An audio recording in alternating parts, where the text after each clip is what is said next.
Hello students, welcome back your YouTube channel. I hope आप सभी अच्छे होंगे और आपकी तैयारी अच्छे तरीके से चल रही होगी। जैसा कि आपने थंबनेल में देख ही लिया है, आज हम बात करने वाले हैं फीचर ऑफ जेनेटिक मटेरियल, यानी जेनेटिक मटेरियल की विशेषताएं, अनुवांशिक पदार्थ की विशेषताएं।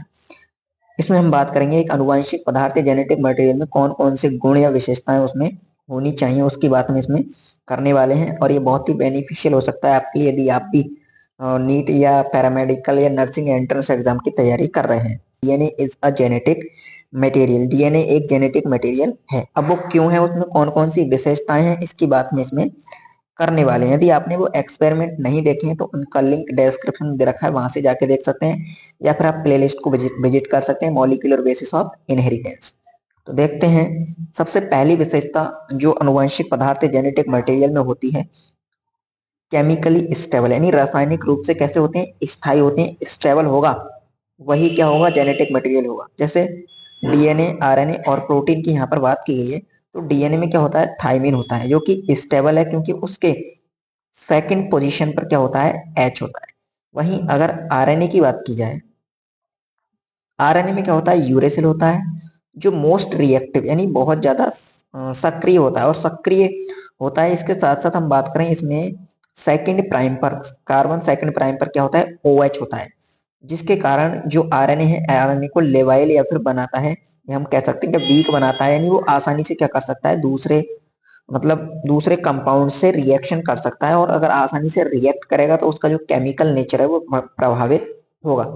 फिर प्रोटीन तो वैसे ही अनस्टेबल होती है, हाई टेम्परेचर या लो टेम्परेचर या अन्य जो हमारी इन्वायरमेंटल कंडीशन है उनमें क्या होती है, फोल्ड होती है, फिर अनफोल्ड हो जाती है, इस प्रकार से। तो प्रोटीन क्या होती है, अनस्टेबल होती है, प्रोटीन कैटेलाइज्ड का कार्य करती है, तो कैटेलाइज्ड का गुण उसमें देखने को मिलता है। तो इसीलिए केमिकली स्टेबल के आधार पर देखें तो डीएनए केमिकली स्टेबल है। क्यों है, क्योंकि उसके सेकंड प्राइम पर एच है, जबकि आरएनए में सेकंड प्राइम पर ओ एच है, इसके कारण वो अनस्टेबल हो जाता है या फिर लेवाइल हो जाता है, मोस्ट रिएक्टिव है। उसके बाद स्ट्रक्चरली स्टेबल होना चाहिए, संरचनात्मक रूप से भी स्टेबल होना चाहिए। तो यहाँ देख सकते हैं हम, डीएनए डबल स्ट्रैंडेड होता है, फिर आरएनए जो होता है वो सिंगल स्ट्रैंडेड होता है। और प्रोटीन कैसी होती है, पीएच और टेम्परेचर से चेंज होता है, तो उसकी डीनेचुरेशन हो जाती है। तो डीएनए क्या है, more stable then RNA, DNA RNA से मोर स्टेबल है, ज्यादा स्टेबल होता है।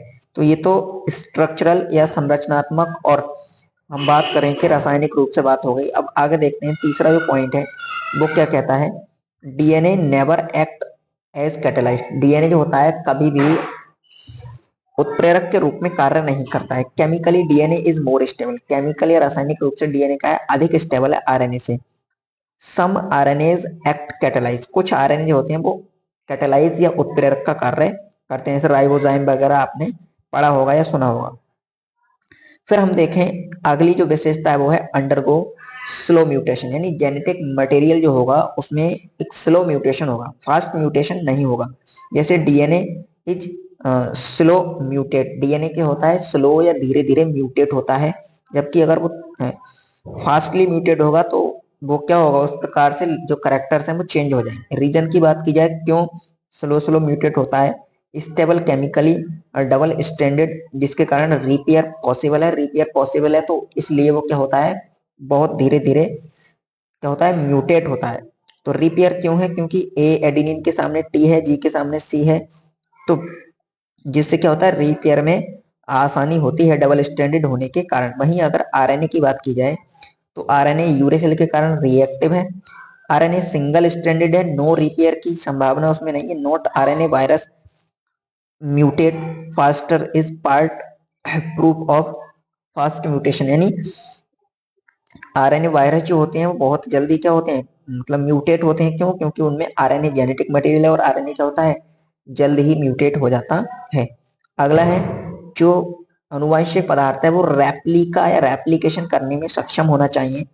आरएनए, अगर डीएनए की बात करें इसमें न्यूक्लियोटाइड चेन होती है, तो यहाँ देख सकते हैं बोथ बोथ मतलब DNA and RNA both can replicate by complementary base pair, यानी आरएनए और डीएनए दोनों ही रेप्लिकेट हो सकते हैं, but protein can not replicate और मोर कॉपी इटसेल्फ, यानी प्रोटीन अपनी कॉपी नहीं बना सकती, जबकि डीएनए और आरएनए बना सकते हैं। आरएनए बना, आरएनए से कोई प्रोटीन बनी, प्रोटीन के बाद एक ट्रेट आएगी, वो प्रोटीन क्या करेगी, एक्सप्रेस होगी, तो एक ट्रेट देखने को मिलेगी। यहाँ देख सकते हैं RNA direct express in protein, RNA जो होता है एक्सप्रेस होता है इन प्रोटीन में। RNA is better to make protein, protein बनाने के लिए आरएनए क्या है, बेटर है या फिर अच्छा है। आपकी परीक्षा में मोस्टली ये पूछे जाते हैं, जो आपकी परीक्षाएं होती हैं नीट, पैरामेडिकल या कोई भी नर्सिंग एंट्रेंस एग्जाम है। तो आज की वीडियो में इतना ही, मिलते हैं अगली वीडियो में, तब तक के लिए धन्यवाद, जय हिंद।